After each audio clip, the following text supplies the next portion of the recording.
అధ్యక్ష, ఈరోజు నాగరికత నదీ పరివాహక ప్రాంతంలోనే పెరిగింది.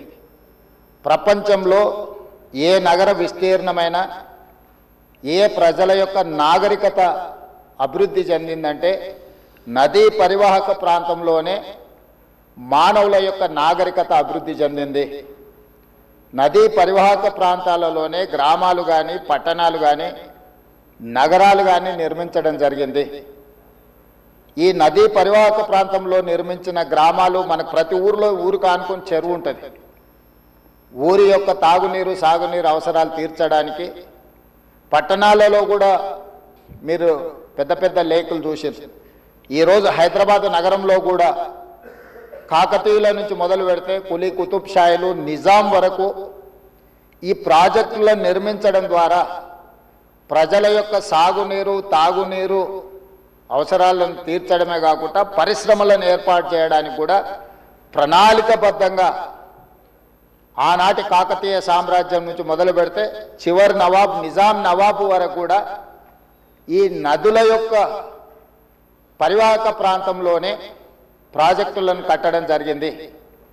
ఈరోజు మంజిరా నది ఉండొచ్చు, నిజాం సాగర్ ఉండొచ్చు, లేకపోతే ట్యాంక్ బండ్ ఉండొచ్చు, ఉస్మాన్ సాగర్ ఉండొచ్చు, హిమాయత్ సాగర్ ఉండొచ్చు. వరదలను నియంత్రించాలి.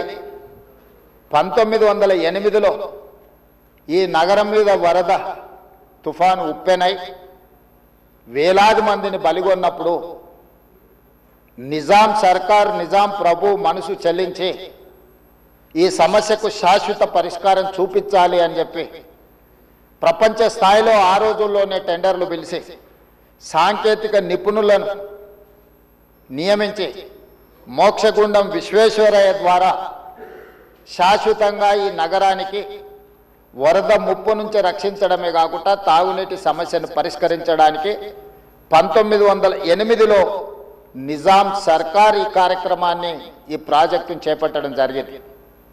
1921-22కు ఉస్మాన్ సాగర్ హిమాయత్ సాగర్ ప్రాజెక్టులను నిర్మించి ఈ రోజుకు 105 సంవత్సరాలైన ఈ పట్టణం నగరం మహానగరంగా విస్తరించిన 105 సంవత్సరాల క్రితం నిజాం ప్రభు నిర్మించిన ఉస్మాన్ సాగర్ హిమాయత్ సాగరే హైదరాబాదు ప్రజల యొక్క దాహార్తిని ప్రజలకు పాపులర్గా గండిపేట నీళ్ళు అని తెలుసు. హైదరాబాద్కి ఎవరైనా వచ్చి కొంచెం హుషారైతే గండిపేట నీళ్ళు అడ్డట్టున్నాయని అంటుంటారు మనోళ్ళు పెద్దలు. అంటే గండిపేట నీళ్ళలో వికారాబాద్ నుంచి వచ్చే నీళ్ళల్లో ఒక గొప్ప మహత్యం ఉంది. వికారాబాద్ అడవి ఏదో పిచ్చి మొక్కలతో మొలిచిన అడవి కాదు అధ్యక్ష, వనమూలికలతో కూడుకున్న అడవి. వఖారాబాద్ కా హవా లాఖోं का దవా, అంతేనా అధ్యక్ష? లాఖోं మరీదోं का దవా.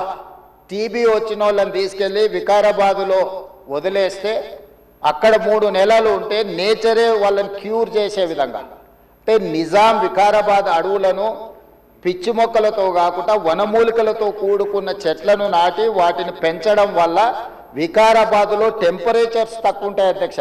హైదరాబాదులో ఈ చుట్టుముట్టుతుండే టెంపరేచర్ కంటే 2-3 డిగ్రీలు వికారాబాద్ అనంతగిరి కొండల్లో టెంపరేచర్ తక్కువ ఉంటుంది. అక్కడ గాలి అక్కడి నీరు చాలా గొప్ప వనమూలికలతో కూడుకున్నది. ఆ నీళ్ళే గండిపేటకు వచ్చి ఆ గండిపేట నీళ్ళే హైదరాబాద్ నగరానికి ప్రజలకు తాగడానికి ఇవ్వడం ద్వారా మన ఆరోగ్యాన్ని కాపాడడం కాకుండా మనకు తెలివితేటలను కూడా మెరుగుపరచుకోవడానికి నిజాం సర్కార్ ఇవన్నీ ఏర్పాటు చేసింది అధ్యక్ష.